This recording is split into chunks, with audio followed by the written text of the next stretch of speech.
People seem to either really love Barcelona their first visit, or they end up not enjoying it at all, and I kind of understand both sides. I spent a full month there, so I want to share 5 things that I loved and 5 things that I did not love and kind of even hated. So we're going to start with the loves, and the first thing that I absolutely loved about Barcelona was just the late night culture.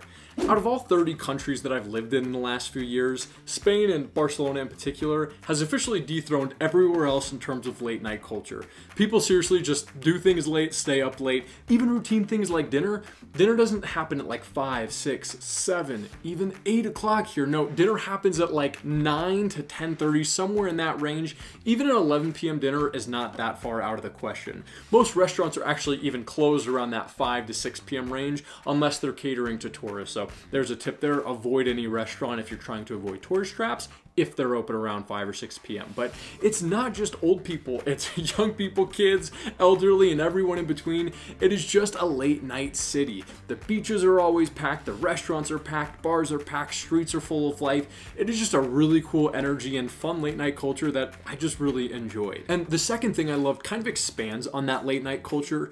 It seems that the culture really revolves around food and settings where you can consume something. So the food here, if you followed me for a while, you know that I'm a big foodie, and Barcelona is just an exceptional place for food. Whether it's the tapas bars, which are so fun and you have to absolutely try, or the traditional Catalonian cuisine, the Michelin star restaurants, the fresh markets. They've got the #1 bar in the world currently is in Barcelona. I mean, they just have something for everyone, and it's really fun to go and take part of that culture, be in the restaurants, talk to locals, try their cuisine. I mean, it's just so good and a really unique cuisine, so you're gonna love the food. Now, if you're wondering, where can I find those best restaurants? Where is that #1 bar in the world? Don't worry, just stick around till the end of this. At the end, I'll tell you where you can find access to my entire list of the best things, but we're gonna keep things moving. The third thing that I really loved in Barcelona is the beauty. And yes, I know that's a cliche, but hear me out. Whether it's the beaches, whether it's the architecture, the people, the food is pretty beautiful in and of itself, and just the aesthetic that they managed to create. Everywhere you look, you're gonna be wanting to take pictures and just stop and be like, wow, this is crazy. Like, it is just a stunningly beautiful place all around the board. So you're gonna love it for that. And the fourth thing that I really enjoyed really plays off of that beauty, and it's the art. And I always try to share things that are a little bit off the beaten path, right? Everybody knows about the Picasso Museum and Gaudi, and they are spectacular. It is wonderful. But one thing that doesn't get talked a lot about when I'm reading things on Barcelona is each individual store and business.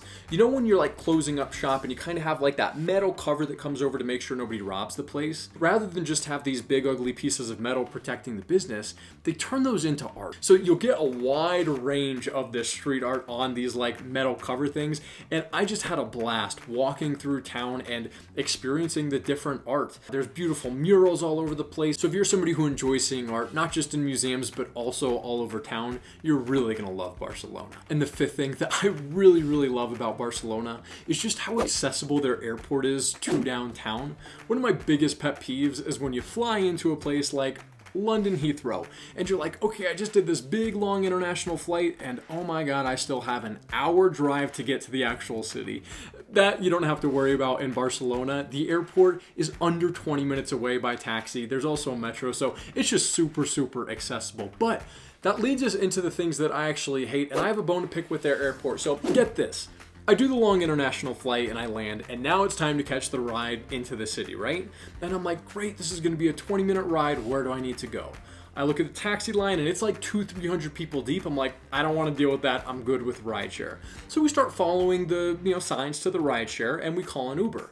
Well, we cannot find where we're supposed to actually be at. The Uber is just tracking us with the GPS and ends up stopping kind of in this middle of the road where we're definitely not supposed to be.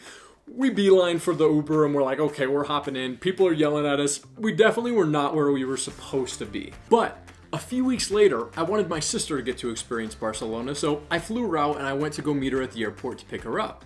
Well, I'm like, round 2, we're gonna find this rideshare pickup. We're gonna nail it this time. Good luck with that. We're walking 20, 30 minutes. We can't find it. Our Uber driver is calling us. He's waiting. We can't get to him. We end up in this parking lot garage where we think we're supposed to be, but we're definitely not. And some random guy says, "You need a ride, don't you?" And stupidly, we said yes because we were that desperate. We just cracked. Like, I know any parent out there or anybody who's seen the movie Taken is like, no, never get in the car with some random person. Well, that's exactly what we did. We got in the car with some complete stranger who had no identification, nothing to us, just some random guy in the elevator, and he drove us downtown. Well, that was really a stupid thing.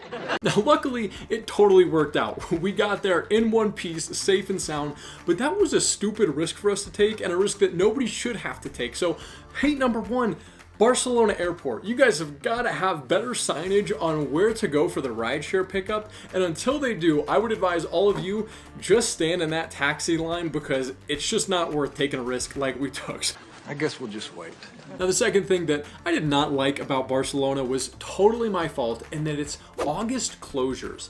I went in August, and this is my fault for not doing the research, but in August, a lot of people, all the locals in Barcelona, they say, hey, we're going on vacation, we're closing up shop, we're getting the heck out. Which is great for them. I love that. That is an awesome tradition. I failed to do the research, so for me it kind of sucked because I got there and was like, I'm ready, and I was like, oh, where did everybody go? The places that are left are, yeah, some local places, but more so places that cater to tourists, because for a US tourist or anybody else around Europe, August is a prime time to do travel, right? So still plenty of tourists in Barcelona in August, which means the places that are open are really trying to cater to them. Now, the third thing that I really did not like about Barcelona is just how long it takes to walk from one point to another in the city. And there's a couple reasons for that, and it's important for you to understand why. So one, this is a spread out city. This is not a super compact city like others in Europe, so that's one reason. But the bigger reason in my mind is actually how they designed the intersections. And I know this is weird, but hang with me. Most places in the world, you have a square intersection, right? If you're going up one street, it's simple. Get on the side of the block that you're going up and walk straight. Well, in Barcelona, they have like octagons, which is kind of cool and it provides a unique setting and it is beautiful. But for walkers, that means if you're trying to go up a street, even if you're on the correct side of the block, you go up, then you go side again, and then up. And it really does add a lot of time when you're walking. I'm somebody who typically walks like 15, 20,000 steps a day at a minimum. And I notice like, wow, I just do not feel like I'm covering the ground that I'm used to covering. And I think it's because of that. You just end up doing so much more walking because it's an octagon. And again, I know that's nitpicky, but it's definitely something to be aware of, especially if you're traveling during the summer months when it's hot. That sun is for real, and if you are caught doing octagon after octagon after octagon trying to get to some point in the city, you're going to sweat your butt off. So be prepared for that. You might not enjoy that. Now, the fourth thing that I really didn't love about Barcelona is kind of a sensitive topic, and it's around tourists and just how many tourists they are and how loud they are. And I know that's hypocritical because I am a tourist, but there's definitely a go home tourist movement.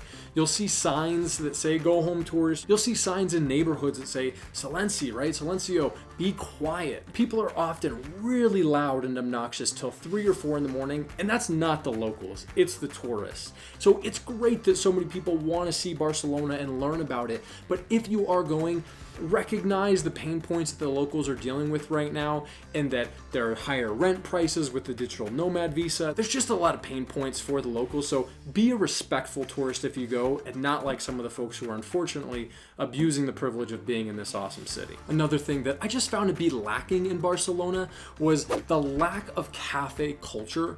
There were plenty of places to grab coffee, but not places to sit. There weren't cafes like in other European cities where people go and just sit and enjoy. So if you're somebody who enjoys going and taking in local culture like that, you're not going to find it there. Now, while that cafe culture is definitely lacking, if you want specifics on what are the best restaurants, what is the #1 bar in the world, and where can I find it, what parts of town should I stay in, and a bunch of other stuff that I wish I knew before visiting Barcelona, check out this video right here because I got you covered. Hope this was all helpful, and we'll catch you guys next time.